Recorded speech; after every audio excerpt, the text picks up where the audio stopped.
saya katanya. Tapi nggak baca bahwa itu semua adalah Iqra yang harus di Bismillahirrahmanirrahim. Itu dijelaskan itu ketika Nabi mengajari para sahabat, kemudian ketika sedang berjalan tengah malam gitu ya menuju kota Mekah.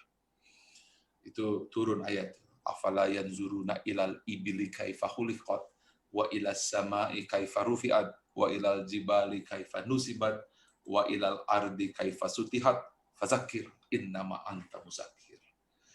Tidakkah kau perhatikan bagaimana langit ditinggikan, kemudian gunung ditegakkan, unta diciptakan, unta diciptakan, langit ditegakkan, bumi dihamparkan. Berilah peringatan, karena sesungguhnya Allah, engkau hanyalah memberi peringatan. Tetapi ketika kita melihat unta, melihat hewan, wah enak nih dagingnya nih berapa kilo ya, gitu aja kan. Ketika melihat gunung, wah bagus nih buat selfie, gitu aja kan.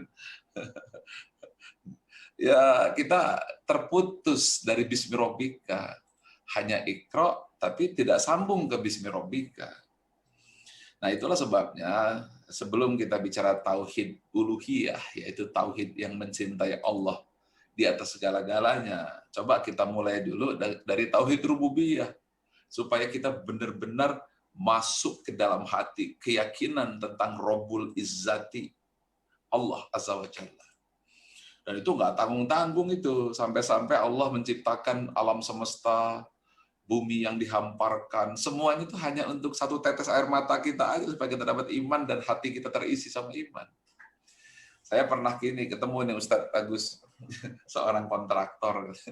Dia nanya saya, Pak Ari, ada berapa jumlah bintang di angkasa? Wah, saya nggak pernah menghitung. Tetapi ada seorang yang dari ini ya, dari Australia, dia seorang ahli astronomi, dia mencoba menghitung, katanya 7 sekstilion, gitu. Tapi saya nggak ngerti maksudnya apa. Saya mah terang naon eta maksudna gitu kan. Tapi kira-kira beginilah. Jadi seandainya seluruh butiran pasir yang ada di samudra Indonesia, di Laut Jawa, di Samudra Pasifik, hitung satu persatu di Atlantik, kemudian setelah itu setelah dikeringkan, lalu berangkatlah naik ke Gurun Sahara, hitung lagi satu persatu pasirnya, lalu kalikan 7, itu pun tidak sanggup menghitung berapa jumlah matahari yang ada di angkasa. Itu. Nah, pertanyaannya, sebesar apa yang namanya matahari itu? Masanya 1,2 juta kali bumi. Jaraknya dari bumi ke rembulan itu 250.000 kilometer. Ditempuh dengan kecepatan cahaya 350.000 kilometer per detik. Cuma 0,8 detik aja. Sinar ketika matahari menyinari wajah kita, ya itu jarak tempuh cahaya itu adalah 7 menit aja. Nah, bintang yang paling dekat yang bisa kita lihat itu namanya Alpha Centauri. Alpha Centauri itu jaraknya adalah 2 tahun perjalanan cahaya. 2 tahun. Yang paling dekat. Padahal jarak bumi dengan rembulan ya 0,7 detik cahaya. Nah, kemudian satu lempengan galaksi Bima Sakti, The Milky Way, yang terdiri dari 100 miliar matahari, garis tengahnya 100.000 tahun cahaya. Kemudian Mont Palomar, sebuah teleskop bintang di Amerika, menghitung berapa sih jumlah galaksi. Jumlahnya sama lagi, infinity, ya seperti jumlah berapa pasir di Samudra Indonesia Atlantik. Padahal di dalam satu galaksi 100 miliar matahari. Padahal jarak matahari terdekat adalah 2 tahun cahaya. Di atas di angkasa kita, itu berapa triliun. Itu ayat Allah. Lalu dia tanya, ada penghuninya enggak? Wallahu alam, saya belum pernah ke sana. Tapi sepanjang saya tahu tidak ada. Lalu untuk apa diciptakan? Oke. Kalau gitu pernah datang ke istana raja enggak? Sultan? Pernah. Ada tanah kosong enggak depannya? Kosong kalau istana Bogor. Kenapa enggak dibikin indekosan aja gitu? Seperti dekat Darut Tauhid kan banyak indekos-an untuk para santri gitu kan. Kenapa? Karena si sultan, si raja ingin menunjukkan kekuasaannya. Untuk apa? Supaya orang baca. Ya. Lalu untuk apa alam semesta itu? Ya untuk hanya menunjukkan kebesaran Allah supaya hati kita merunduk, terjatuh, tersungkur, kharru sujada wa bukiya. Tersungkur, bersujud dan menangis. Jadi paham ya? Kenapa ketika Iqra Bismi Rabbika diturunkan menangis baginda Muhammad Shallallahu Alaihi Wasallam. Nah itu dulu yang pertama yang harus kita pahami sebelum kita masuk ke tahap kedua nih. Karena kalau sudah kita merasa yakin eksistensi Allah, kita merasa melihat Allah, melihat yakin diri Allah, maka itu saja sudah lebih dari cukup untuk membuat kita tentram hatinya. Kalau istilahnya ajak hatinya gitu. Tapi untuk dapat itu, Masya Allah, untuk dapat itu surat-surat makiyah diturunkan gitu, untuk baca. Tapi kita nggak baca. Maka Nabi Muhammad SAW menangis ketika Ali Imran diturunkan dalam penciptaan langit dan bumi, silih bergantinya malam dan siang, terdapat tanda-tanda bagi kaum yang berpikir. Menangis. Nah sekarang, anggaplah ini sudah dapat nih ya, mudah-mudahan jamaah yang dirahmati Allah dari Darut Tauhid, dari DT, atau juga mungkin alumni ISQ yang hadir di sini, mudah-mudahan sudah dapat ini. Nah, sekarang baru yang kedua ini. Ya, jadi setelah alam semesta dibentangkan untuk menunjukkan kekuasaannya, dan itu semua tertulis dalam Al-Quran. Jadi kita bayangkan ya, ini alam semesta, kemudian ini Al-Quran, kemudian kita baca. Nah, yang kedua sekarang yang berat lagi nih, bahwa tidak satupun daun yang jatuh kebetulan, debu terbang semua atas izin Allah.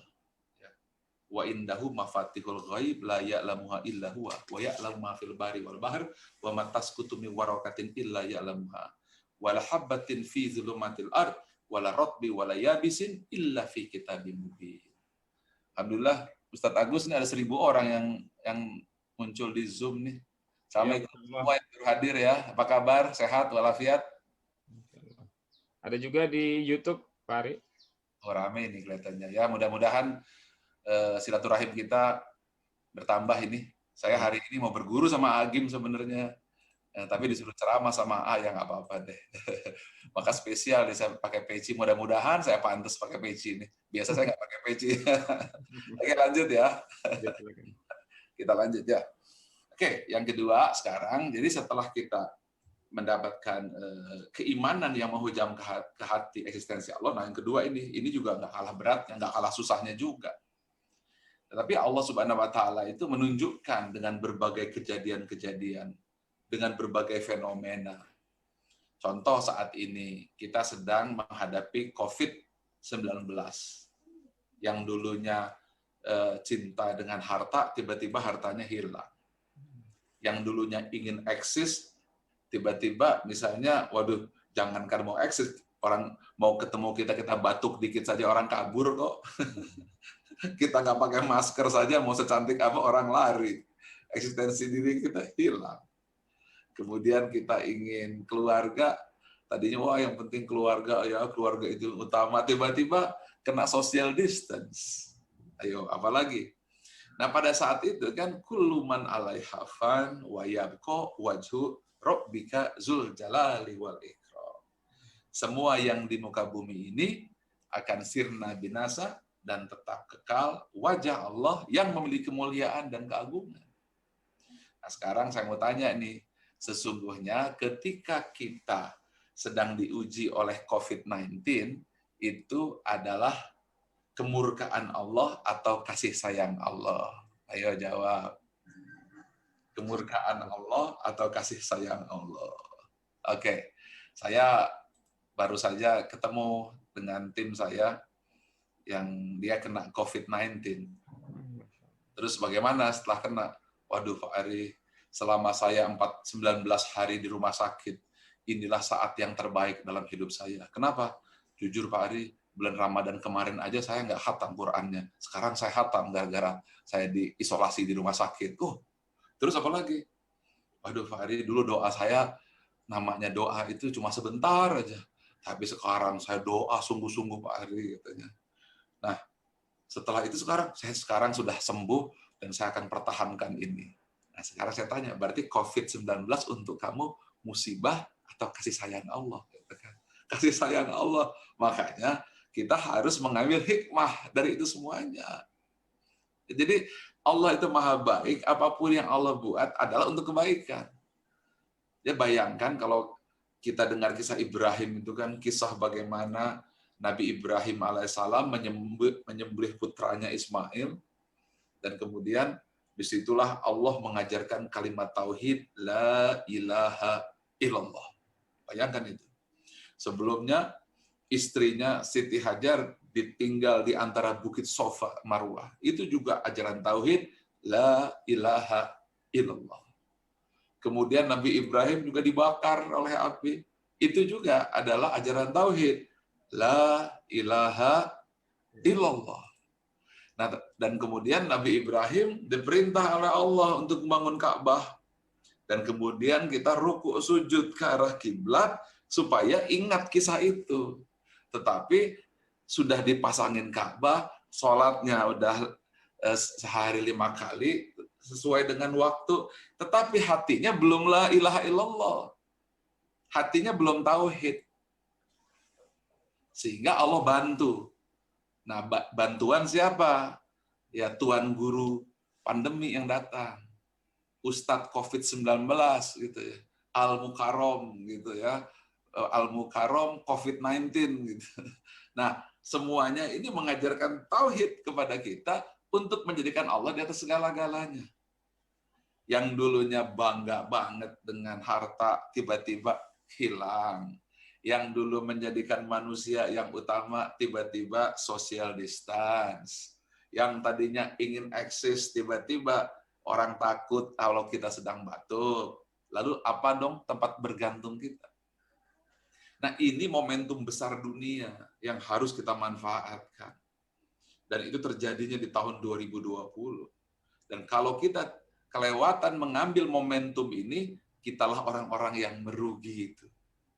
Nah, karena itu bagi yang hadir ini, seluruh jamaah Darut Tauhid, seluruh jamaah DT, atau juga mungkin alumni SQ, atau siapa saja yang hadir, inilah momentum terbaik yang Allah berikan untuk menjadikan diri kita memiliki prinsip yang benar. Kita harus sudah mulai berpikir ulang tentang siapa kita, tentang di mana kita, tentang mau kemana kita. Itu yang selama ini kita tidak pikirkan. Karena juga masih juga nggak paham-paham juga, gagal paham juga, sudah pergi haji gagal paham, sudah sholat 5 waktu gagal paham. Nah, makanya pemahamannya ditanamkan dengan kuat oleh COVID-19 ini. Ya, mudah-mudahan dengan cara seperti ini kita semuanya sudah bisa mendapatkan hikmahnya. Nah, kalau kita sudah dapat kalimat tauhid, yang pertama itu adalah rububiyahnya, yaitu Arafah, yaitu mengenal Allah. Itulah ketika orang wukuf di padang Arafah itu, di situ dia kenal Al-Hajju Arafah, Iqra bismi rabbika. Yang kedua adalah kita lontar jumroh, membuang segala belenggu-belenggu nafsu, ilah-ilah yang seperti halnya kita sembah sebelum ada COVID. Kemudian yang ketiga, barulah kita kalimah la ilaha illallah. AA, assalamualaikum A. Waduh, punten nih AA, kita lanjutkan langsung saja A, lanjutkan deh. Ikut dari awal dari tadi, cuman memang sengaja hilangin karena kalau enggak pasti ngeganggu. Enggak.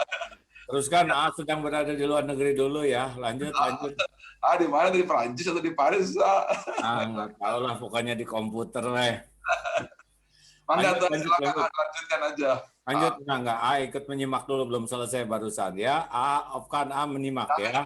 Kita ganggu, lanjut Pak Ari ya. Berat ini ngajar itu. Oke, punten ini bukan mengajari ikan hiu berenang ini. Lanjut. Menikmati ya, silakan. Oke, nanti akan lanjutkan ya. Ini guru saya. Saya paling suka sama ceramahnya AA. Sama. Sok, teruskan. Oke. Tarik. Sekarang sudah pertama tadi kan sudah paham itu bahwa kita harus kenal Allah dulu. Kalau kita sudah kenal Allah, Iqra bismi rabbika, maka hati senantiasa merasa melihat dan dilihat oleh Allah. Artinya kita sudah sadar sesadar-sadarnya bahwa Allah itu ada gitu. Dan itu susahnya setengah mati. Karena kebanyakan ketika kita jadi Islam keturunan, ya saya Islam. Tetapi kok Allah rasanya remeng-remeng ya, antara ada dan tiada gitu kan. Makanya kejadian orang korupsi lah, berbuat maksiat lah, melakukan tindakan-tindakan yang dilarang karena yang satu itu gagal. Nah, kalau itu berhasil baru kita tahap kedua, ya. Nah, tahap kedua disinilah penyerahan hidup kita sejati, yaitu dimensi tawaf. Tadi kan saya dimensi Arafah, dimensi mengenal Allah.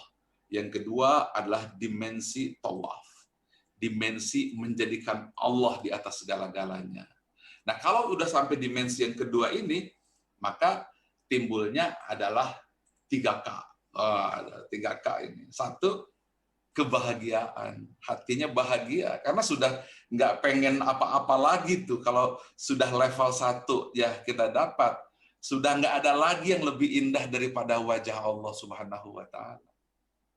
Kalau level 1 sudah dapat, nggak ada lagi yang lebih menyakitkan apapun di muka bumi. Bahkan nggak ada lagi yang indah lagi di muka bumi. Kalau yang 1 dapat itu, ya sama saja kalau kita sedang jatuh cinta pertama, rasanya gimana gitu kan, mau jalan kaki.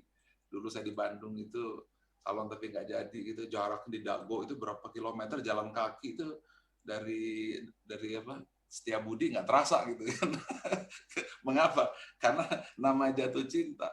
Nah, kalau jatuh cinta sama Allah seperti itu, maka nggak ada lagi yang indah di muka bumi. Semuanya jadi lucu-lucuan aja. Dan bahkan ketika kena sakit, nggak ada lagi yang menyakitkan di muka bumi. Ya seperti orang yang sedang jatuh cinta itu. Nah, kalau ini berhasil di level 1, level 2-nya barulah kalimat la ilaha illallah, proses penyembelihan.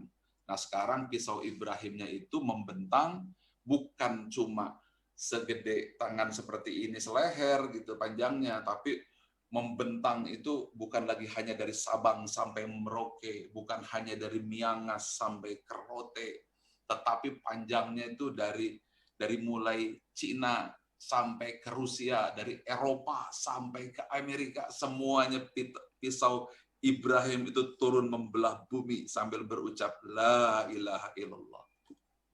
Nah, kepada saat inilah seharusnya dunia, bumi itu semuanya menyadari eksistensi Allah yang maha besar. Tetapi kan nggak banyak orang yang melihat ini. Yang disibukkan hanyalah hal-hal fisiknya saja. Vaksin itu penting, tetapi jangan lupa ada vaksin hati, yaitu la ilaha illallah. Masker itu juga penting, tapi jangan lupa masker hati, tauhid, la ilaha illallah. Nah, kalau kita sudah dapat ini, maka kita sudah dapat K yang pertama, yaitu kebahagiaan. Ya, kebahagiaan. Allazina amanu wa tatmainul qulubuhum bizikrillah. Dan kalau dapat kebahagiaan ini, maka kita akan merasakan ketentraman, ya ayatuhan nafsul mutmainnah. Irji'i ila rabbiki radiyatan mardiyah. Fadkhuli fi ibadi wadkhuli jannati. Aduh, selesai sudah. Kalau dapat ini semua, selesai segala urusan. Selesai segala urusan. Maka itu Nabi itu kalau berdoa, ya Allah jadikanlah cintaku melebihi cintaku kepada air dingin, dan tunjukkan kepadaku amal ibadahku agar aku bisa mengantarkan cintaku kepadamu. Waduh, kalau udah sampai ini, baru masuk tahap kedua, disitulah tauhid rububiyah, la ilaha illallah. Maka ketika pisau itu disembelihkan, maka pada saat itulah kita semuanya di bumi, seluruh dunia, di tahun 2020, di musim pandemi, maka di sini sadar atau tidak sadar, mengakui atau tidak mengakui bahwa hanya Allah lah tempat bergantung yang sejati. Luar biasa ya. Ini adalah sebuah pesan besar. Nah, kalau ini yang kedua sudah dapat, berarti kita sudah dapat ketenangan. Maaf ya, kebahagiaan yang pertama. Kedua, ketenangan. Nah, yang ketiga, keberhasilan. Nah, ini yang sukses ini. Keberhasilan. Maka barulah sa'i dari Bukit Sofa ke Bukit Marwah. Ya, Siti Hajar lari itu, Sofa Marwah, Sofa Marwah, Sofa Marwah. Ini adalah napak tilasnya Ibrahim. Jadi ada 3 tahapan. Tahap pertama Arafah, mengenal Allah. Tahap kedua tawaf adalah menjadikan Allah di atas segalanya. Tahap ketiga adalah sa'i, Sofa Marwah. Di situ adalah berlari. Inna sofa wal marwata min sa'irillah. Tapi lari karena tauhid. Ya. Faiza afattum min arafatin illa mazkurullah indal masyaril haram. Ya, berangkatlah engkau dari tempat berangkatnya orang-orang yang wukuf di padang Arafah gitu. Jadi saya berangkat bicara seperti ini haji karena saya gagal haji. Punten jadi bakat saya untuk membalas perasaan yang nggak berangkat haji. Maka saya cerita haji. Bagus. Saya teruskan. Juga lagi mengenang haji yang belum waktunya. Jadi makanya saya anggaplah ini hiburan nih untuk saya, kita semua yang tidak jadi haji. Itu tauhid. Nah, kalau kita sudah melalui hal itu, sempurna tuh 3 K. K pertama yaitu kebahagiaan dengan melihat Allah, allazina amanu wa tatmainul qulubuhum bizikrillah. Ya. Nah, yang kedua ketenangan. Ya, bergoncang seperti apapun ya kita tidak akan tergoncang. Yang bergoncang itu kan adalah cinta kita kepada dunia. Kalau cinta kita kepada harta, goncang. Karena nggak bisa lagi jualan, nggak bisa lagi kerja. Kalau cinta kita kepada manusia, goncang. Karena terkena social distance.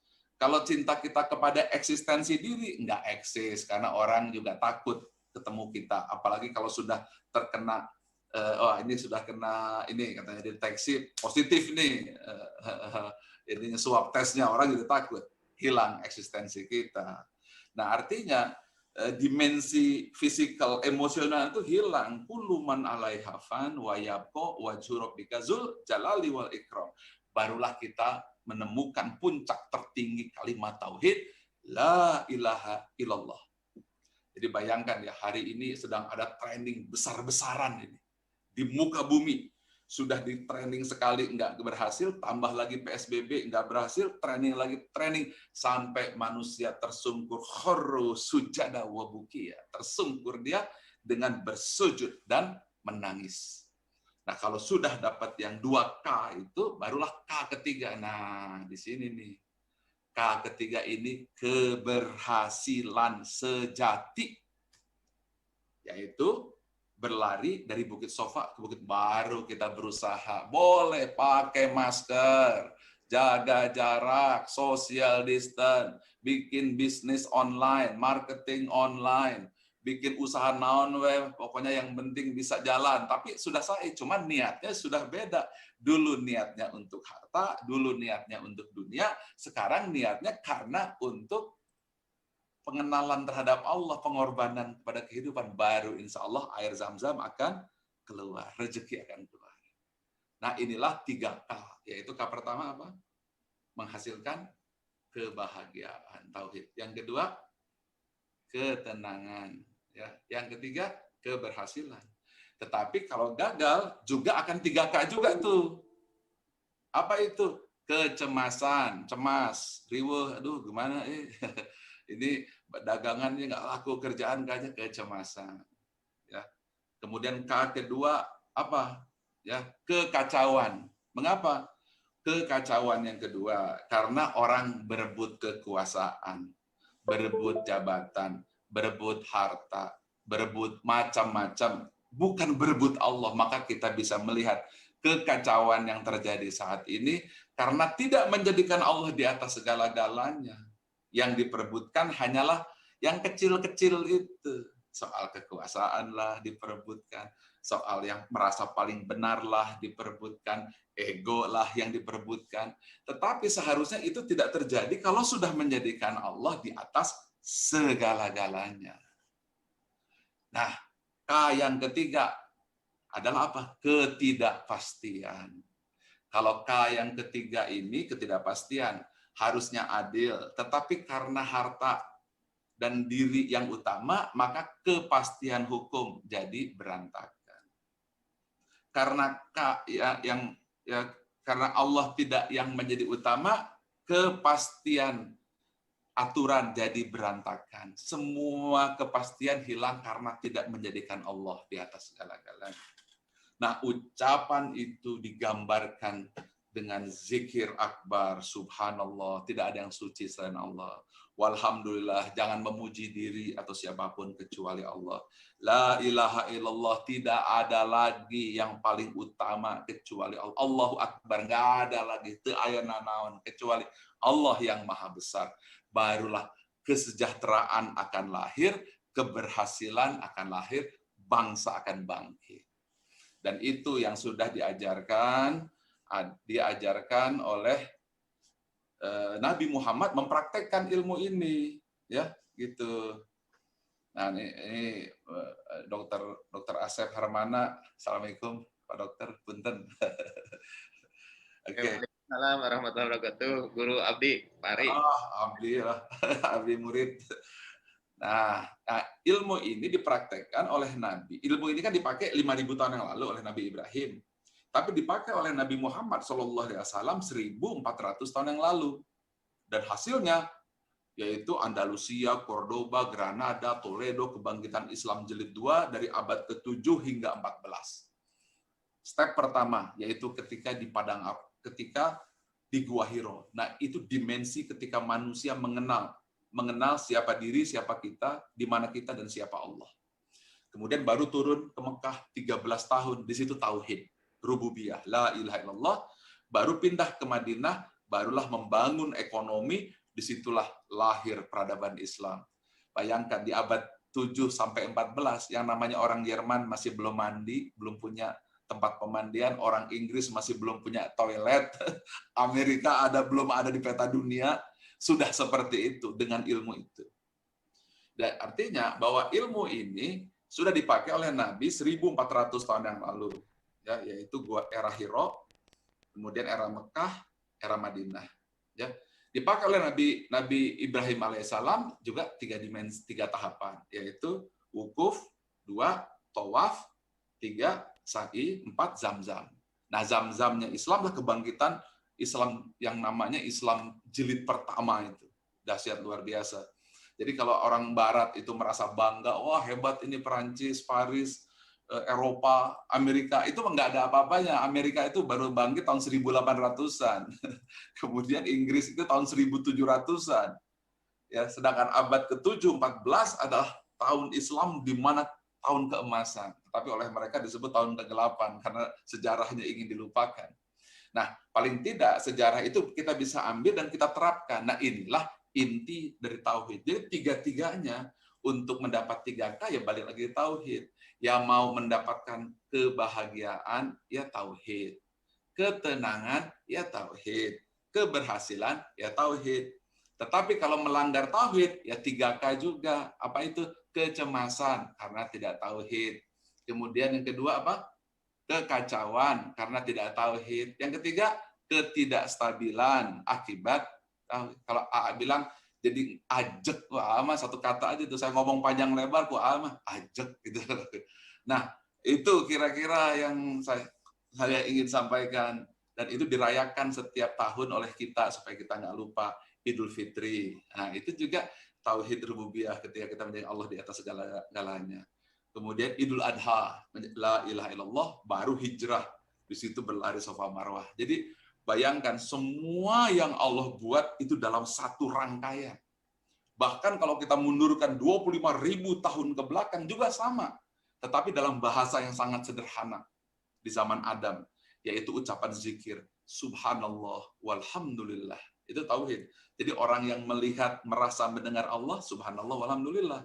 Tauhid juga. Yang kedua, la ilaha illallah, menjadikan Allah di atas segalanya. Allahu Akbar, kerja, baru berhasil la haula wala quwata illa billah. Jadi 25.000 tahun yang lalu.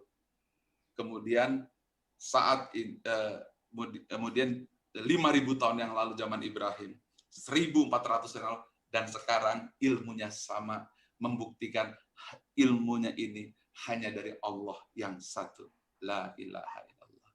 Nah, mudah-mudahan 3K bisa kita terima dengan baik, sehingga hati kita bisa merasakan kebahagiaan, merasakan ketenangan, merasakan juga keberhasilan.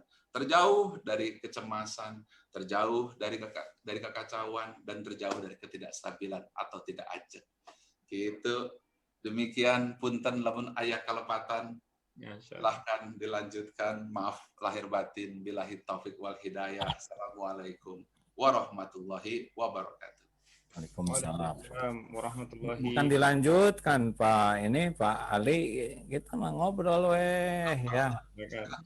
Alhamdulillah. Terima kasih Pak Ari Ginanjar. Dulu ada 3A. Ari Ginanjar, Arifin Ilham, 4A ya. Antonio Safi'i dan AA Gim. Yang paling aki-aki ya AA Gim. Sehat Pak Ari, alhamdulillah. Sehat, sehat, Alhamdulillah. Makin seger, sehat terus, Amin, amin. Di belakangnya di luar negeri, ya. Ya, segar, karena ternyata kalau kita susah melihat yang realita, yang ini aja lah yang tidak realita. Pak Ari, olahraga apa sekarang? Itu aja, sepedahan, tapi sepedahan nggak jalan, sepeda statis gitu aja. Sepeda statis, wah. Berapa menit? Berapa? 30. 30 berarti kuat nanjak gitu. Karena sepeda statis 30 menit itu berarti lantai sudah basah. Iya. Basah oleh keringat. Apa olahraganya? Ya sepeda, kuda. Kemarin ke kuda lagi. Ketepel sekarang, panah dan ketepel. Ketepel, kumaha, ya. Oh iya, ketepel itu juga melatih untuk fokus, melatih untuk sabar, melatih. Kalau kan dalam ilmu prestasi, dari ilmu memanah yang pertama tuh selalu harus ada target dalam hidup ini. Pokoknya kalau tanpa target, pasti mubazir. Makanya kalau orang cerita apapun tapi nggak jelas targetnya, itu waktunya pasti terbuang sia-sia. Kalau memanah tanpa target, itu mertua bisa ngejerit. Ya. Nah, yang kedua dari ilmu ketepel dan memanah yaitu fokus ya, karena orang itu bisa berprestasi itu kalau dia bisa fokus. Seperti Surya Kanta, kaca pembesar, mataharinya sama, tapi kenapa dia bisa membakar? Karena berhasil memfokuskan. Jadi kalau aduh saya mah kurang pinter, bukan kurang pinter, kurang fokus ya. Nah, sholat itu kan latihan fokus minimal 5 kali sehari. Sayangnya justru dalam sholat kita kemana-mana pikirannya ya kan. Bahkan dalam sujud saja saat terdekat dengan Allah ngelantur dan Allah tahu, udah gitu merasa keren lagi ya. Nah yang ketiga dari latihan ketepel dan memanah itu adalah kan asalnya nggak kena ya. Tapi sekarang mah botol kena, tutup botol sudah kena ya. Kenapa? Sederhana, disiplin. Jadi kalau lihat orang tuh nggak usah kagum ke prestasinya, tapi kagum ke disiplinnya.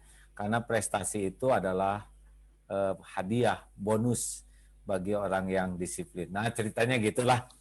Kenapa milih ketepel? Apa latar belakangnya apa? Apa yang mendorong memilih ketepel? Oh, sebetulnya memanah sih sukanya, cuma kalau memanah dalam situasi begini rada-rada ringku, bawa anak panahnya kemana-mana jadi masalah, ya kan? Bawa busur kemana-mana jadi masalah, tapi ketepel kan di sakuan. Dan itu teh lagi ada apa? Isu menzolimi kiai, katanya jadi ketepel. Boleh juga. Tapi ya. Itu kan Nabi Daud ketepel kan? Iya, itu Jalut ngejongkengnya kan ketepel, ya. Dan memang ketepel kalau digunakan dengan sangat bagus, akurat pisan itu. Dulu sebelum peperangan modern kan pernah terjadi peperangan dan yang ditakuti itu ketepel. Karena ketepel jangkauannya dan kalau kena bisa geger otak tuh. Bahkan ada dulu di Romawi itu pengobatan mengatasi hujaman batu. Jadi ya ketepel itu bisa ngegebuk ya, baju besinya itu bisa tembus dengan badannya. Waduh, jadi ahli ketepel gitu ya. Ada baru beberapa kali. Dan murah Pak Ari, ketepel yang paling murah itu 21 ribuan. Tapi saya pernah tuh waktu kecil di ketepel bikin sendiri tapi dari kayu itu kan. Itu bagus, kreatif. cuma kurang stabil dan kalau putus nyepret karena rarai.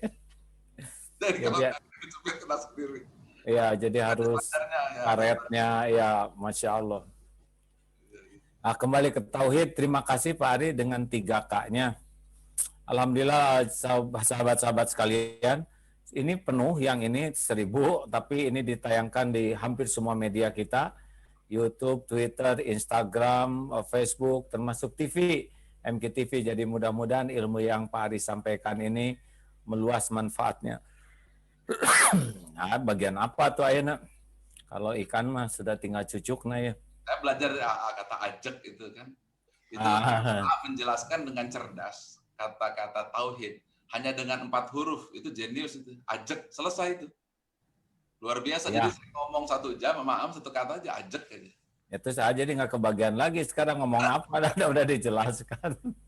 Jadi begini, punten ini ya, sahabat-sahabat sekalian, alhamdulillah takdirnya kita bisa berkumpul di sini. Kalau kita bicara tauhid, kita harus bicara 2 hal yang kata kuncinya, yaitu 1, kalimat la, menafikan, jadi kemampuan kita meniadakan, dan yang kedua, illa, mengisbatkan. La ilaha illallah, itu kata kuncinya 2. Yang pertama, kemampuan meniadakan sesembahan. Yang kedua, menetapkan hanya Allah lah. Seperti meja ya, kan banyak barang. Yang pertama teh, bersihkan meja teh. Sampai bersih, lalu simpanlah sesuatu. Nah, itulah tauhid. Misal yang pertama adalah tauhid dalam rububiyah ya, penciptaan. Kita harus mulai sekarang menghilangkan semua dalam pikiran kita ada pencipta lain selain Allah. Jadi udah seperti Facebook, wah ini ciptaan Mark Zuckerberg, bukan mencipta, tetapi Mark Zuckerberg ini menjadi jalan, takdirnya ada Facebook, Allah yang membuat. Mark Zuckerberg itu otaknya diciptakan Allah, bisa mikir juga dengan izin Allah, kemudian dia bisa berbuat juga. Karena kalau Mark dikurangi otaknya sekian cc, nggak bisa. Mark Zuckerberg itu bikin apa sih? Bikin Facebook atau apa? Apa karena naon lah ya? Kurang apal. Termasuk kita pergi ke Jepang, pergi ke penjuru dunia, nah, langsung kita mata lihat ciptaan, hati langsung ingat pencipta. Oh, lihat orang Jepang, oh ini ciptaan Allah semuanya. Wajahnya Allah yang ciptakan, mata. Nah, itu menjadi kenikmatan tersendiri itu. Bukan melihat orangnya, tetapi bagaimana kita mengagumi Allah. Dari satu saja, tiada pencipta selain Allah. Jadi kenapa Allah menciptakan Jepang? Sesuka Allah, tidak boleh ditanya kenapa. Tapi pelajaran apa yang bisa kita ambil dari Allah menciptakan orang Jepang? Disiplinnya, bersihnya. Pak Ari kan itu Jepang pisan ya, namanya juga Ari Moto ya. Pak Ari kan berapa lama ke Jepang Pak Ari, kok banyak moto-moto Jepangnya tuh? Balik ke sana belajar aja. Ya, nah bagi yang bertauhid, mata lihat Jepang, hati tuh ingat Allah. Karena Allah mengajarkan ilmu Islam ke kita. Lalu Allah tampakkan bagaimana orang-orang yang belum mengenal Islam, tapi mempraktekannya. Nah, seperti itu hasilnya. Ini jadi enak sekali bagi kita, ya kan? Wah, kita menang teori, tapi belum praktek. Kalau praktek, tuh Allah udah perlihatkan. Bagaimana tentang negara orang-orang jujur, Finlandia, ya, yang kejujuran menjadi pilarnya. Oh, seperti itu Allah sejahterakan dunianya. Apalagi kalau pakai iman, jujurnya karena Allah, ya dunia akhirat kita akan bahagia. Karena kita meyakini semuanya ciptaan Allah, maka mata kepada ciptaan, hati kepada pencipta, itu tauhid. Nah, jadi masalah kalau mata dan hati nyangkut di ciptaan. Nah, kita sering lihat misalkan ada lukisan, weh ini lukisan keren, hebat ya pelukisnya. Bisa tuh kita memuji pelukis gara-gara lihat lukisan. Anak main robot-robotan, ini luar biasa nih orang Korea. Ini robot bikinan Korea.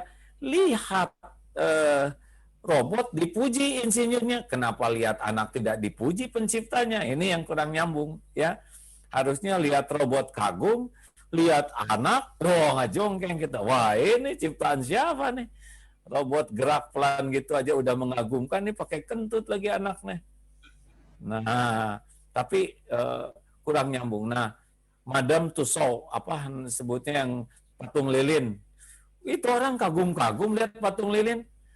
Wah, lihat keren men. Bro, lihat ini patung ini. Mirip sekali dengan manusia. Ini hebat yang bikin patung ini. Lihat patung lilin, dipuji yang bikinnya. Lah lihat teman yang diajak ngobrol. Nggak nyambung tuh ke Allah yang menciptakannya. Inilah hijab. Dan ini masalah kalau terus-terusan kayak gini. Makanya kalau udah mata ke ciptaan, hati ke pencipta, nanti lihat pendamping hidup tuh, mau tua, mau keriput, yang diingat ya Allah aja. Lihat anak itu, aduh ini teh ciptaan Allah, waduh menikmati sekali itu melihat rambut anak gitu ya, lihat pertumbuhan, waduh itu zikrullah yang bisa berlinang air mata, lihat bayi tidur tuh ya. Nah ini tauhid itu harus bisa sampai ke sana. Jadi aplikatif di dalam keseharian tuh. Satu adalah tentang penciptaan, yang kedua tentang kepemilikan. Nah, kita harus mulai menghilangkan pemiliknya di dalam keyakinan hati ya. Tiada pencipta selain Allah, jadi suka-suka Allah ya. Mau digimanain juga diri kita ini milik Allah. Jadi kalau ngaca tuh hadirin yang penting sekali kalau ngaca tuh ingat ke Allah, bukan ingat ke wajah ya. Itu milik Allah, ini ciptaan Allah. Oh sudah mulai keriput ya Allah yang terus sesuka Allah. Bagusnya jangan somse. Aduh kalau di luar mah pada lari ya. Bagusnya jangan sombong. Ada kekurangan jangan minder, karena ini ciptaan Allah. Lihat orang lain yang lebih bagus gak boleh iri, karena itu juga ciptaan Allah. Lihat yang memiliki keterbatasan, kekurangan, tidak menghina, karena itu juga ciptaan Allah. Dan kita siap, Allah mengambil apa yang dia titipkan, harus siap. Ubanan dinikmati, jadi tua, keriput, pori-pori besar dinikmati, tidak boleh komplain, karena ini adalah ciptaan Allah. Jadi realitas di dalam kesehariannya adalah tidak ada ujub, tidak ada takabur, tidak ada ria, tidak ada iri dengki, tidak ada menghina, tidak meremehkan, karena semuanya adalah yakin ciptaan Allah. Nah itu aplikasi tauhid satu ya. Yang kedua pemilikan. Kita harus yakin bahwa semuanya lillahi ma fis samawati wa ma fil ard. Milik Allah. Tidak ada kita mah. Tubuh ini juga bukan milik kita. Kalau milik kita mah tuh entong sepuh ya. Ini Dokter Asep ini dulu mulai sama-sama belajar waktu beliau SMA. Aduh lucunya ya. Sekarang mah orang teh wisan ya. Aduh peot, udah beda ya. Tadi lihat Mike Tyson ya, waktu muda dan sekarang kan jadi tua. Lihat yang gagah-gagah otot kawat balung besi leher beton ya. Terus ada juga yang pakai ini apa? Pakai tato. Mungkin ya, mungkin cucu nanya, "Kek, kenapa kakek tatonya tato cacing?" Ih, bukan cacing, Nak. Ini tuh naga dulu. Jadi waktu gede ototnya naga, jadi peot jadi cacing. Makanya tong di maaf. Ya, ini kepanasan punten. Lanjut nih, Pak Ari, nggak apa-apa dilanjutkan dikit lagi.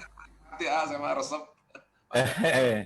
Jadi mulai sekarang kita harus mulai innalillah wa inna ilaihi rajiun tuh nyata bahwa ini milik Allah. Jadi pas lihat kulit saya juga lihat ya, nama tos peot, kumaha anu gaduhnya ya. Karena milik Allah, tubuh milik Allah, keluarga kita milik Allah, rumah milik Allah, tabungan milik Allah, dan itu kita yakini betul milik Allah. Nanti kalau Allah mindah-mindahkan, sesuka Allah, ya kan? Jadi kadang-kadang Allah ngebuka, kadang-kadang Allah nahan, kadang Allah ngambil. Ya ini bukan musibah. Kayak tukang parkir, dia ambil mobil, kemudian dia nangis. Kenapa, Mang? Saya kena musibah. Iya, musibah apa? Itu mobil diambil siapa? Pemiliknya. Lain musibah, tetam biasa ya. Nah kita mah suka nganggap musibah terus, ya kan? Padahal musibah tuh kalau kita merasa memiliki. Ya tuh Allah ngambil apa yang dia titipkan mah sesuka dia, ya kan? Musibah itu kita tidak ridho kepada takdir, itu musibah. Tidak syukur kepada nikmat, itu musibah. Tidak sabar ketika diuji, itu musibah yang besar, ya. Ya, itu juga dikatakan musibah, ketusuk. Tapi kalau dengan keyakinan, seperti tadi yang kena COVID itu asalnya dianggap musibah, ujungnya jadi syukur. Juga punya teman nih Pak Ari, Masya Allah, Kang Alam sakit, mengikuti sekali tuh proses sampai sesak.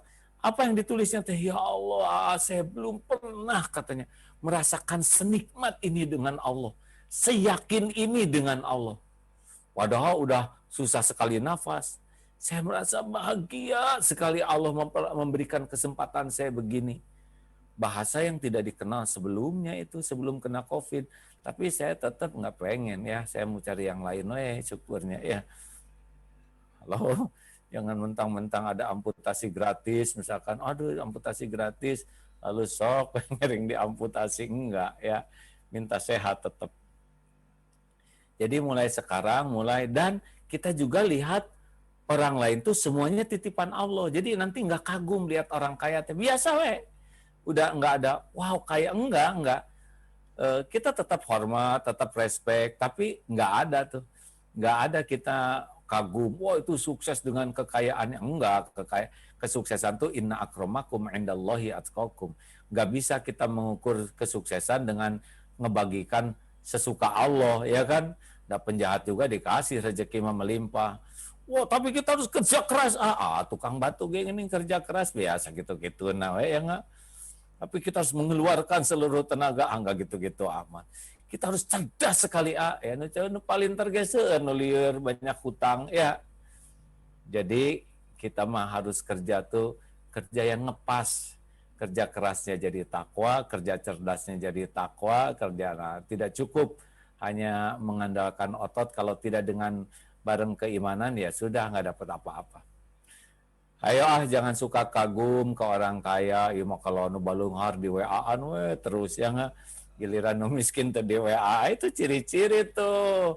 Ciri-ciri ngarap-ngarap sesuatu ya. Ada temen kaya, apa kabar? Giliran anu miskin waktu ditanya, nge-WA juga nggak dijawab, diblok lagi. Ada ciri-ciri itu. Kalau kita hanya sibuk nge-WA orang kaya, berarti kita nyandar sama dia tuh.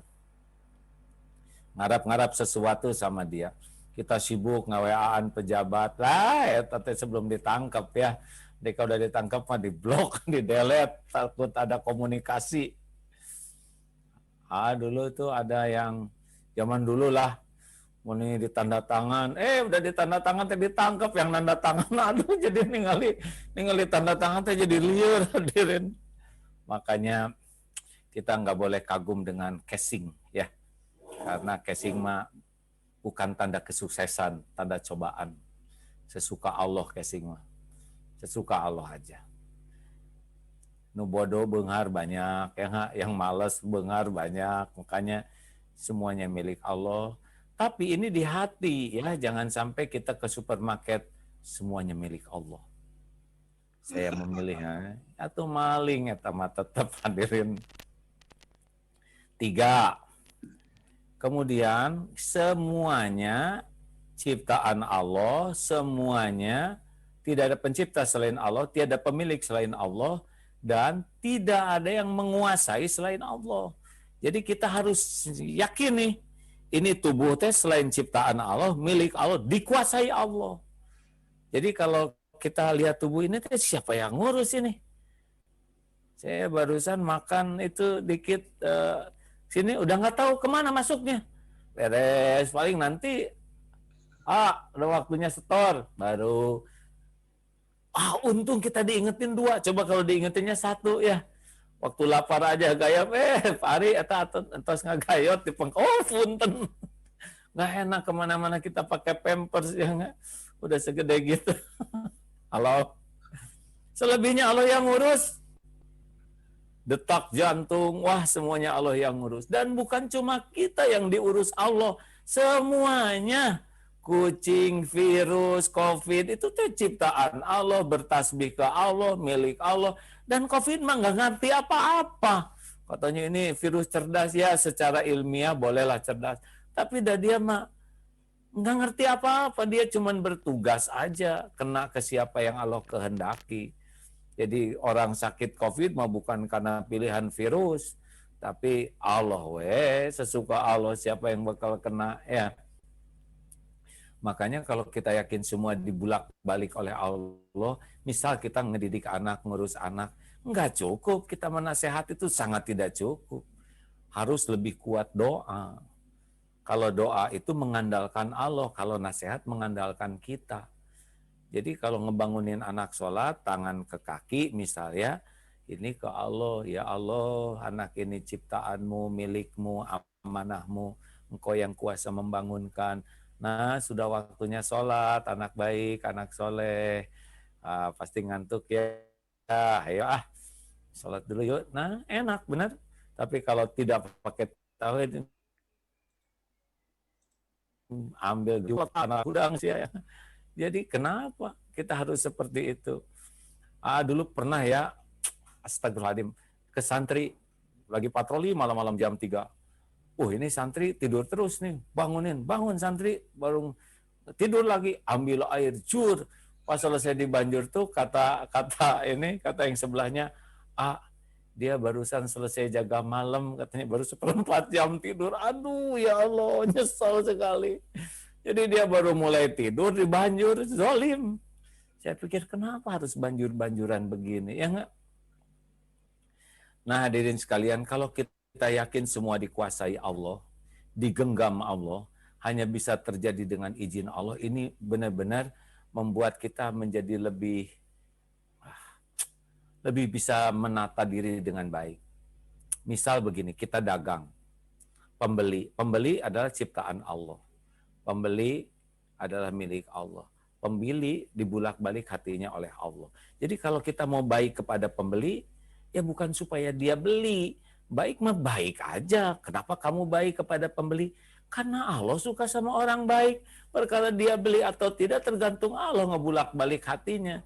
Kalau dia bawa rezeki kita, ya akan sampai kepada kita. Tapi kita dapat pahala. Kalau dia nggak jadi beli, ya nggak apa-apa. Memang bukan nggak bawa rezeki kita. Kenapa jengkel? Kenapa kita jengkel pada udah berbuat baik ke pembeli, tapi dia nggak beli? Karena kita baiknya baik palsu. Kan ada baik tuh, ada yang baik karena ingin dianggap sebagai orang baik. Ada yang berbuat baik supaya dia jadi baik. Ada yang berbuat baik supaya dia nggak berbuat jelek. Ya, ada yang berbuat baik supaya dia terjerat oleh kebaikan, itu nggak boleh. Kenapa kamu baik? Karena Allah nyuruh berbuat baik. Karena Allah suka kalau kita berbuat baik. Innallaha yuhibbul muhsinin. Selesai. Tidak ada kaitan dengan transaksi. Dia beli atau tidak, dia tanda tangan atau tidak, itu Allah yang ngegerakin. Nah hadirin sekalian, termasuk kalau kita misalkan di rumah tangga dengan anak, beda pendapat dengan teman, ya kita harusnya ya, saya ngomong harusnya karena saya baru pengen, harusnya kita tenang menyampaikan tuh jernih ya, karena yang membulak-balik hati itu Allah, bukan jago bicara, bukan, tapi kitanya lurus, kita bicaranya tulus, dan Allah juga pasti tahu apa yang kita sampaikan benar. Kemudian Allah yang membulak-balik hati orang, seperti ceramah sekarang ya. Bicara begini, apa yang bisa saya lakukan selain bunyi-bunyian kayak gini? Ya, saya mau ngebulak-balik hati siapa? Dan nggak tahu hatinya juga di mana. Dan gimana lagi ngebulak-baliknya? Ya, apa coba yang bisa saya lakukan? Yang bisa cuma 3. 1, meluruskan niat. Sebisa mungkin lillahi ta'ala. Ya, jangan ada penyakit-penyakit ujub, ria, dan sebagainya. Walaupun peluang dan lintasan itu selalu ada. Yang kedua, usahakan ngomongnya benar gitu. Yang disampaikan tuh jangan ngarang, jangan mengada-ada, jangan ingin kelihatan pinter. Dan yang ketiga, saya harus bisa mengamalkan yang diomongkan ini. Ya cuman itu wilayah saya, ya enggak? Jaga hati supaya diterima Allah, jaga lisan supaya perkataannya benar, dan jaga supaya kita pun mengamalkannya. Jangan omdo, hanya ngomong doang. Dan Allah tahu siapa yang bicara aja. Nah hadirin sekalian, jadi tauhid tadi secara teoritis sudah dapat ya dari Pak Ari Ginanjar. Saya mencoba apa yang dekat dengan kesehariannya. Jadi seperti apa nih orang yang bertauhid itu? Karena kita tahu setiap segala sesuatu ada dalam kekuasaan Allah, jadi kita tidak bersandar kepada yang dikuasai, tapi bersandar kepada penguasa. Kenapa kita pengen dipuji? Karena kita merasa itu yang kita inginkan, itu yang manfaat buat kita. Kalau kita pengen dipuji ke makhluk, jadinya ya kita akan acting ya. Tapi kalau kita cuman pengen dipuji oleh Allah, ya nggak apa-apa, orang tahu, orang tidak tahu ya sama aja. Allah pasti tahu kok. Orang lihat, orang nggak lihat ya sami ya. Allah pasti ngelihat. Orang berterima kasih, tidak terima kasih, ya itu kan urusan dia dengan Allah. Urusan kita mah bukan nunggu terima kasih orang. Urusan kita diterima atau enggak nih amal kita, betul? Orang tidak menghargai nih perjuangan saya. Ya tuh Rasulullah aja yang mulia. Ada yang tidak menghargai, apalagi kita yang error. Ya, kita kan dihargai cuman karena Allah nutupin aib aja. Nutupin dosa, nutupin aib. Jadi kalau kita sudah yakin semuanya dalam penguasaan Allah, kita juga nggak bisa lari nih mau sembunyi kemana ya. Lihat HP, Allah juga tahu kita lagi buka HP, ya ngetowel, aduh, malaikat pada nyatet lagi, mau sembunyi di mana? Setiap tempat milik Allah dalam kekuasaan Allah. Nah, ini mah teori mah gampang ngomongnya ya, tetapi riadohnya harus disinilah al-mu'minul qawi khairun wa ahabu ilallah minal mu'mini dhaif wa fi kullin khairun. Mukmin yang kuat, nah, sampai ke tingkat yakin adalah lebih baik dan lebih dicintai Allah. Makanya kerjaan kita yang terhebat dalam hidup ini adalah meningkatkan keyakinan ke Allah. Sampai ke tingkat ihsan, anta budallah ka'annaka tarahu wa illam takun tarahu fa innahu yarah. Kita beribadah seakan-akan gitu. Allah melihat kita. Kalau kita tidak bisa melihat Allah, karena memang tidak akan bisa oleh mata ini, harus yakin bahwa Allah itu sedang melihat kita, ya, beribadah seakan-akan kita melihat Allah. Kalau kita tidak bisa melihatnya, maka yakinilah bahwa Allah melihat kita. Nah, tiap orang tingkatan imannya beda-beda, dan yang tertinggi adalah yang setiap saat merasa ditatap Allah, merasa didengar Allah, merasa diketahui isi hatinya. Kalau sudah begini, udahlah, 3 kata dapat. Kebahagiaan, ketenangan, dan keberhasilan dunia wal akhirat. Teng, dah pakai teng segala. Bagaimana Pak Ari? Ada yang harus dikoreksi nggak? Ada yang diperbaiki nggak nih? Aduh, ini jadi kita bisa sama-sama melihat, kita sama-sama mendengar. Kenapa kok kata-kata AA itu bisa muncul seperti itu? Jadi diibaratkan kayak itu kayak gunung gitu ya, kayak gunung es yang muncul itu kan, kalau di laut itu cuma yang kelihatan, di bawahnya ini kan nggak kelihatan. Jadi ketika ngelihat orang itu, yang kelihatan itu atasnya, itu kata-katanya, perbuatannya. Tetapi yang paling bawah itu nggak kelihatan. Jadi ketika tadi AA menyampaikan hal tersebut, itu adalah kata-kata karena di dalam lautannya ada kalimat tauhid. Jadi ketika banyak sekali orang yang ingin seperti AA gitu ya. Tetapi yang dipelajari adalah yang 5% di atas gunung, yang 95% tauhidnya yang nggak dipelajari. Nah, tadi bagaimana, itu kan kalimat-kalimat AA ini, karena itu mengapa banyak followernya AA ini. Kemudian banyak pengikutnya, karena begitu ikut dengan AA, maka kita akan timbul 3K itu kan. Kita merasakan ketenangan, kita merasakan kebahagiaan. Nah, hari ini sama AA dibuka itu gunung es di bawahnya itu tauhid itu, la ilaha illallah itu.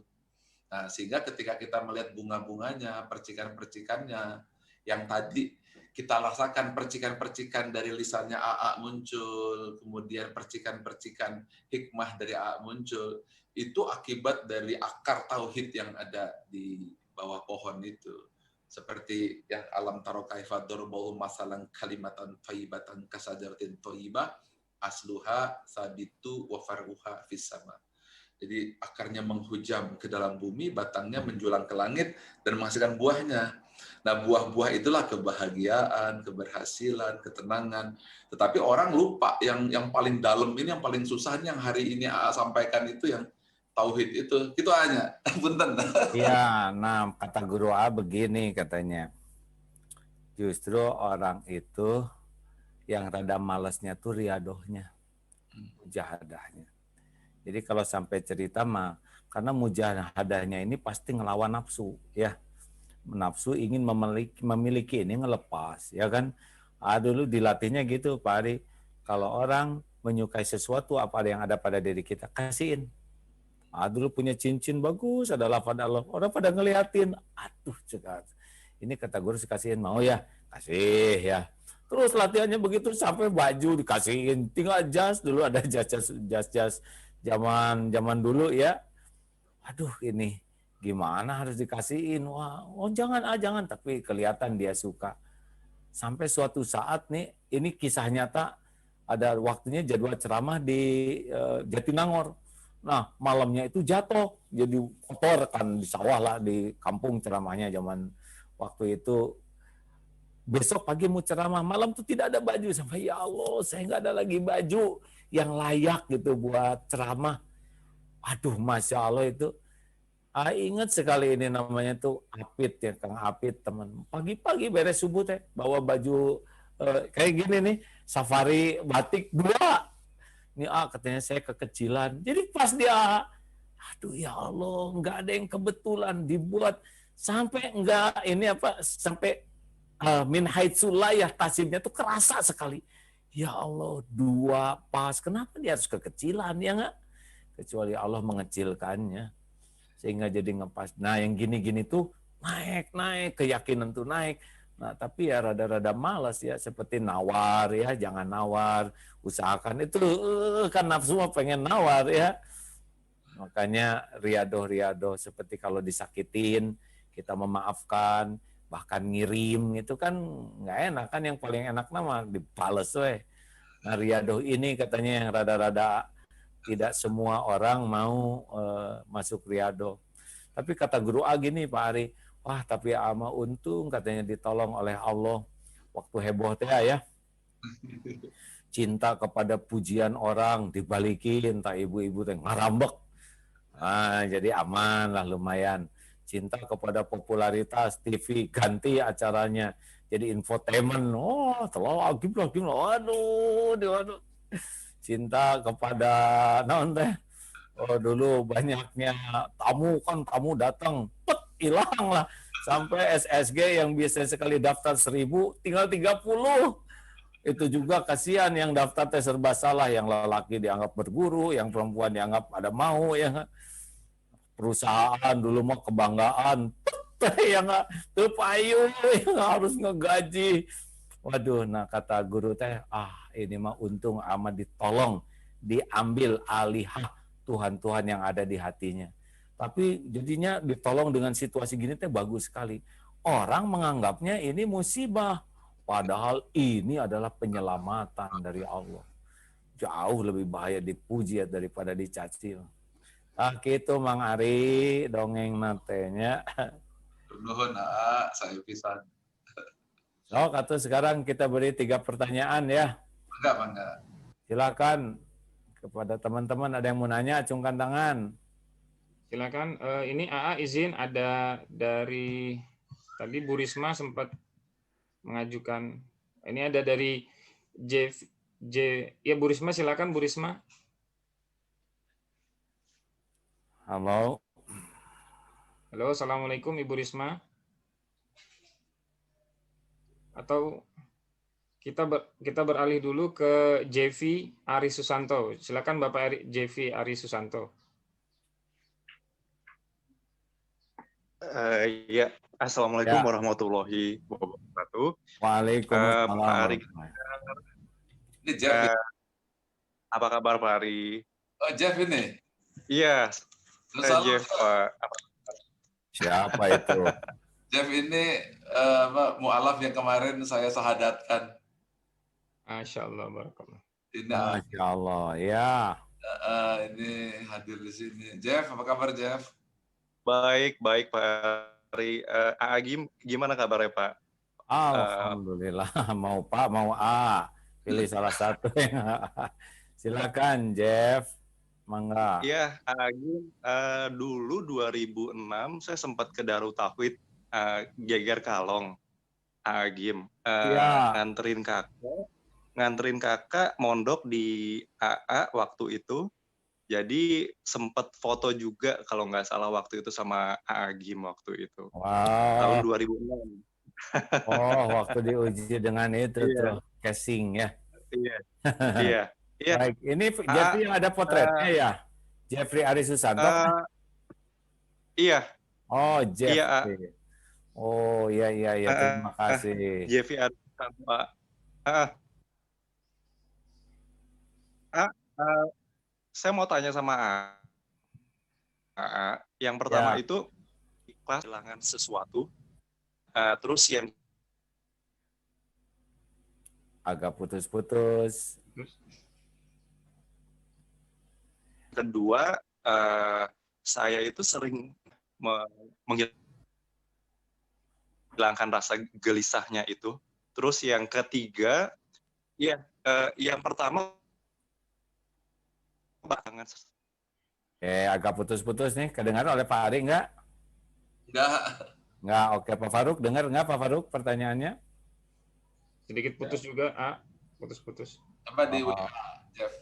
baik. Lebih tenang Jeffrey-nya ya. Suaranya lebih tenang, lebih pelan. Insya Allah.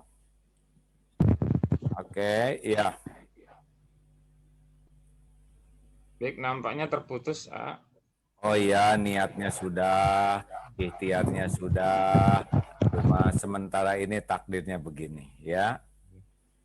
Kita beralih dulu, Ya, dua pertanyaan lagi ya. Udah itu kita cukupkan lah. Ini Karena- silakan kepada Bapak Fadel. Oh, Pak Fadel Muhammad ini. Apa kabar, Pak Gubernur? Assalamualaikum. Waalaikumsalam. Jadi asam muda suaranya nih. Silakan salam. Assalamualaikum Ustaz Ari. Sehat semuanya, alhamdulillah. Saya lihat sehat, segar, bugar, alhamdulillah rabbil alamin. Alhamdulillah. Ya, saya Fadil dari Jakarta. Sama Ustaz Ari, saya dari Jakarta. Ingin bertanya terkait dengan tauhid, di mana pada saat kita sholat tuh kan kadang ada beberapa ya, bukan beberapa sih, ada orang tua kita katakan butuh kita manggil itu. Kata Fadil, butuh tuh orang tua manggil lah. Kita pada saat sholat itu kadang kebayang ternyata orang tua kita butuh nih. Kita batalkan atau tetap sholat ya, lanjut sholat. Sholat fardu, sholat sunnah. Sholat fardu.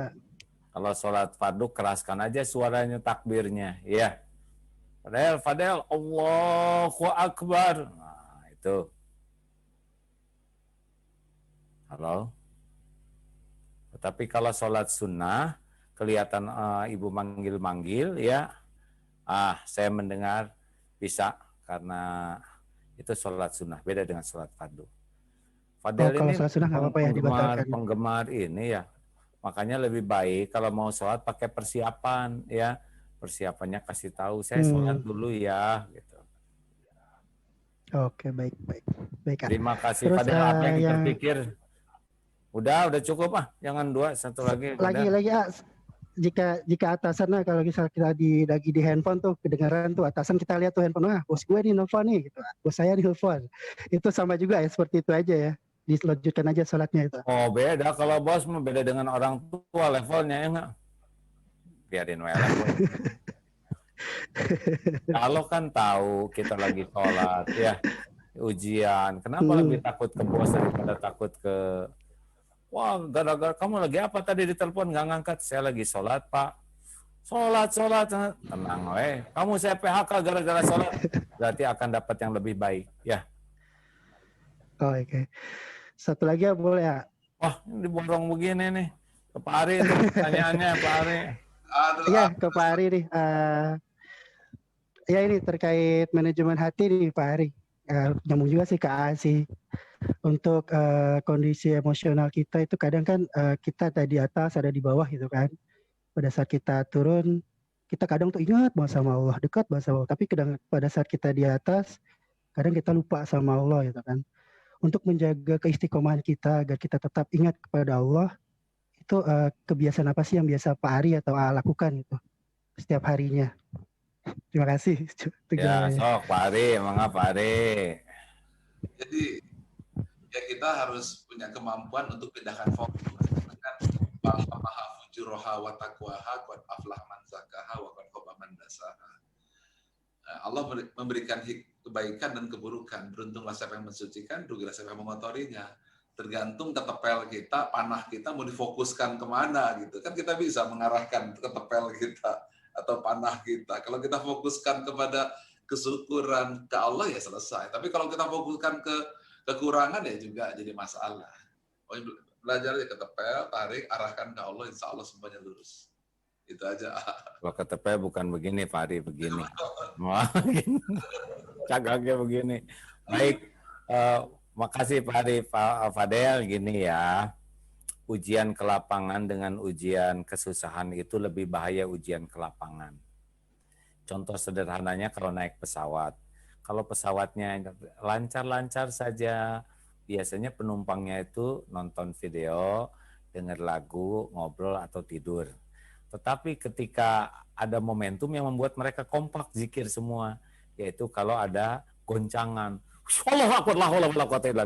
semuanya ke Allah. Nah, ujian itu tujuan utamanya membuat kita jadi ingat ke Allah. Nah, ujian ke lapangan itu paling gampang membuat lupa ke Allah. Ada teman ketika dililit hutang tuh tahajudnya bagus, hutang lunas tahajudnya. Ketika ditagih oleh preman yang kurus, kurang zikirnya. Ketika datang preman gempal, astagfirullah bikalimatil hitamah. Begitu ya. Jadi jangan sampai kita kurang syukur. Kalau kurang syukur, siap-siap aja kita banyak ujiannya. Karena mendekat ke Allah itu dua pintu utamanya, sabar dan syukur. Kalau kurang syukurnya, nah pasti nanti nggak enak hidupnya. Walaupun segala dikasih. Karena nikmat itu adanya pada syukur, bukan pada dunia yang dikasihkan. Jadi diberi uang, harta, gelar, pangkat itu mah nggak ada apa-apanya. Karena penjahat juga dikasih. Tapi diberikan syukur, nah itu nikmat. Ya, jadi ucapan alhamdulillahirabbil alamin itu lebih berarti daripada segala yang ada, yang dikasih. Karena alhamdulillah itu pengakuan ini dari Allah. Jadi jangan merasa keren gitu, wah punya mobil baru, biasa, sama penjahat juga punya, ya enggak. Tapi dikasih syukur. Rasulullah tuh kan tahajud tuh sampai bengkak kakinya. Kenapa? Tidak bolehkah saya menjadi hamba yang bersyukur? Jadi ciri orang yang ahli syukur tuh pasti banyak sholatnya. Udah segitu cukup Pak Ari Sok Pak Arian, ada penutup enggak Pak Ari sebelum meninggalkan acara yang fana ini? Cukup. Jadi apa yang ada disampaikan oleh AA sekarang simpan di hati gitu supaya dapat 3K. Karena apa yang di hati itu akan mempengaruhi apa yang ada di pikiran. Dan apa yang ada di pikiran akan mempengaruhi apa yang diucap. Dan apa yang diucap akan mempengaruhi apa yang dilakukan. Dan apa yang dilakukan akan kembali kepada kita. Kalau di sininya di hatinya la ilaha illallah, mulutnya la ilaha illallah, pikirannya la ilaha illallah, tangannya la ilaha illallah, kembalinya la ilaha illallah, barulah kita dapat 3K. Yaitu kebahagiaan, ketenangan, insya Allah keberhasilan. Itu hanya punten, Pak. Sami-sami, alhamdulillah ya. Baik rekan-rekan sekalian, sahabat-sahabatku yang baik, para penyimak ini dari semua medsos yang ada, mudah-mudahan takdir kita bisa berkumpul ini adalah takdir yang membuat ketauhidan kita makin ajeg ya. Kalau sudah ajeg, insya Allah orang pun akan merasakan keajegan kita dan mudah membantu orang lain ikut ajeg. Kalau kita goyah, maka orang pun tidak akan ajeg bersama kita. Makanya kalau ingin menjadi manusia yang benar-benar mantap, ajeg, tidak punya pilihan. Harus belajar menghilangkan Tuhan-Tuhan yang lain di hati kita, apapun bentuknya, termasuk menuhankan pujian, penghargaan, dan cukupkanlah Allah sajalah bagi kita ya. Allahumma sholli ala Muhammadin wa ala alihi wa ashabihi ajma'in. Alhamdulillahi rabbil alamin ya Allah. Wahai yang maha menatap, wahai yang maha mendengar, wahai yang mengatur pertemuan ini terjadi. Ya Allah, berkahi takdir ini ya Karim. Ampuni selama ini kami lebih banyak melupakanmu daripada mengingatmu. Ampuni kami lebih sibuk mencari pujian makhlukmu daripada mencari keridhaan-Mu. Ampuni ya Allah, kami jarang mensyukuri limpahan karunia-Mu yang tiada bertepi. Bahkan ampuni betapa banyak karunia-Mu yang kami gunakan untuk bermaksiat padamu. Betapa banyak pemberian-Mu yang membuat kami sombong, ujub, padahal semuanya hanyalah karunia-Mu. Ya Allah, ampuni kami sering berburuk sangka kepadamu. Sering tidak ridho dengan takdir-Mu. Sering kecewa dengan ketentuan-Mu. Ampuni kami ya Rabb. Sering tidak bersabar ketika ujian Engkau takdirkan harus kami jalani. Padahal pasti semuanya membawa kebaikan. Ya Allah, ampuni. Kami sering lalai dalam menyempurnakan ikhtiar. Masih malas dan lemah. Allahumma inna nas'aluka ridhaka wal jannah wa na'udzubika min sakhatika wan nar. Allahumma inna na'udzubika min an nusyrika bika syai'an na'lamu wa nastaghfiruka lima la na'lamu. Ya Allah, kami berlindung kepadamu dari kemusyrikan, dari menuhankan yang lain, dari menuhankan apapun yang kami tahu. Dan kami mohon ampunan-Mu dari apa-apa yang tiada kami tahu. Ampuni segala kemunafikan kami, ya Allah. Ampuni segala kesombongan, segala ujub kami. Juga ampuni segala kedengkian terhadap kaum yang beriman. Ampuni, ya Allah, semua kezaliman kami kepada siapapun. Allahumma ighfir lil mu'minina wal mu'minat wal muslimina wal muslimat al ahya'i minhum wal amwat. Ya Allah, jangan cabut nikmat iman ini. Jadikan umur yang tersisa ini seluruhnya hanya untuk-Mu. Hanya di jalan-Mu. Jadikan hati ini hati yang tidak pernah berpaling dari-Mu ya Rabb. Jangan biarkan ada cinta membara di hati ini selain cinta padamu ya Allah. Jangan biarkan ada kerinduan yang selalu menggebu di hati ini selain rindu ingin bisa berjumpa denganmu ya Rabb. Allahumma rzuqna al-istiqamah. Allahumma inna nas'aluka imanan kamilan wa yaqinan sadiqan wa qalban khashian wa taubatan nasuhan wa taubatan qabla al-maut wa rahmatan 'inda al-maut wa maghfiratan ba'da al-maut. Allahumma hawin alaina fi sakaratil maut. Allahumma inna nas'aluka husnal khatimah wa na'udzubika min su'il khatimah. Rabbana atina fid dunya hasanah wa fil akhirati hasanah wa qina azabannar. Lindungi kami dari wabah ini ya Allah. Hilangkan, angkat wabah ini ya Karim, mudah bagimu ya Allah. Innaka ala kulli syai'in qadir. Ya Allah, damaikan bangsa kami ya Rabb. Karuniakan para pemimpin yang adil, yang amanah, yang takut padamu ya Arhamar Rahimin. Ya Allah, sehatkan Pak Ari Ginanjar, keluarganya, keturunannya, istiqomahkan dalam ketauhidan. Jadikan hidupnya penuh maslahat. Jadikan jadi orang yang istiqomah ya Allah. Taqabbal minna ya Allah, bagi siapapun yang menyimak ini. Karuniakan hal yang barokah. Rabbana taqabbal minna innaka antas samiul alim wa tub alaina innaka antat tawwabur rahim. Amin. Alhamdulillah Pak Ari hatur nuhun pisan katampi silaturahimna, Masya Allah. Semoga berkah dengan ASQ-nya ya. Barakah juga buat hatur nuhun doana. Amin nuhun ya. Kita udahan dulu ya semuanya. Doa akhir majlis, subhanakallahumma wa bihamdik asyhadu alla ilaha illa anta astaghfiruka wa atubu ilaik. Kapan-kapan sareng lagi ya. Nuhun. Assalamualaikum warahmatullahi wabarakatuh.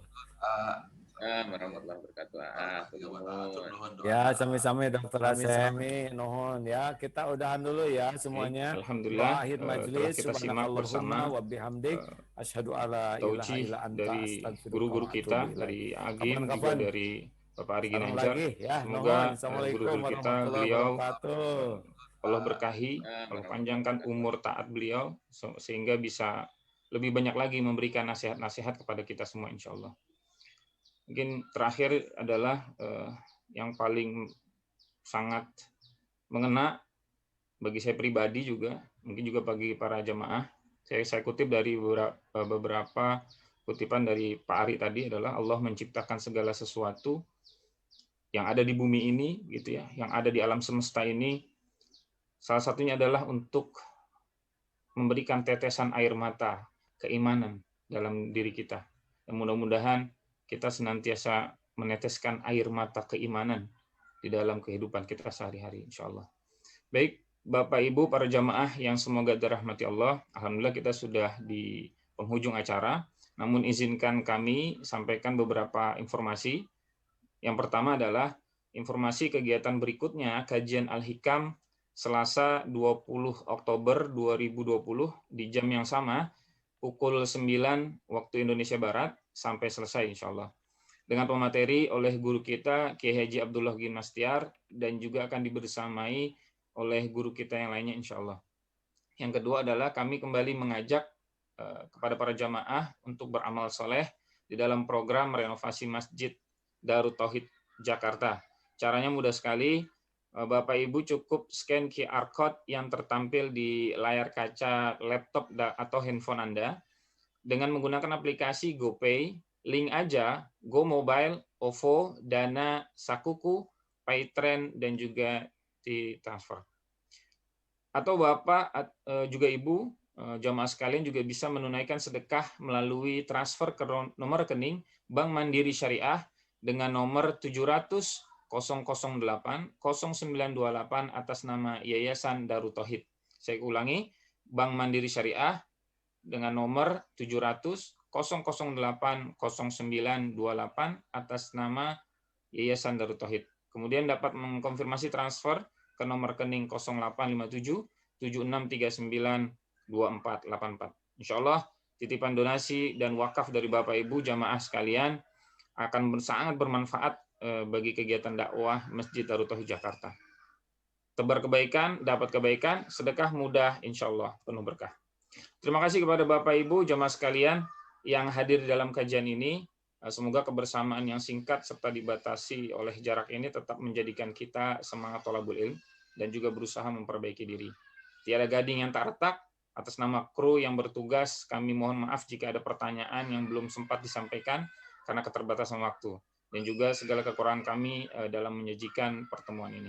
Semoga setiap detik kebersamaan memberikan dampak yang penuh dengan keberkahan dan juga menjadi timbangan kebaikan bagi kita semua. Kita tutup dengan hamdalah dan istighfar. Alhamdulillahirabbil alamin. Astaghfirullahaladzim. Astaghfirullahaladzim. Astaghfirullahaladzim. Subhanakallahumma wa bihamdika asyhadu an la ilaha illa anta astaghfiruka wa atubu ilaik. Assalamualaikum warahmatullahi wabarakatuh.